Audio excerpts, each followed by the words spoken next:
另外消息，咱个镜头来去新竹，新竹县伫今年成立教育科技中心，要带动偏乡的科技教育，内底有侪款的电动工具材料，会使互学生囡仔伫现场来摸、来做、来体验，互科技结合生活。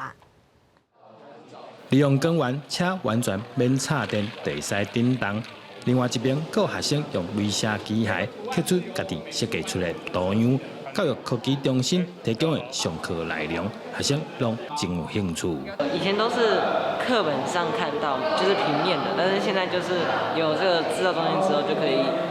实际的用手去制作，然后对之后的手作的一些能力，还有操作机器的能力也会有一些提升。对这些木工啊，还是什么3D 列印比较感兴趣的，就是跟他们更接触，就是长大就更多选择嘛。他在早在国中所学到的这些的一些生科或资科的一些技能，其实有助于他们未来在做一些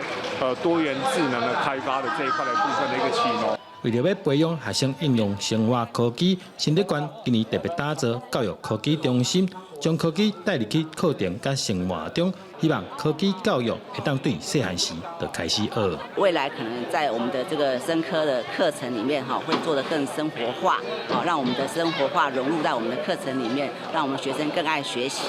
在这个手作的方面更有趣的这个学习到各方面的智能。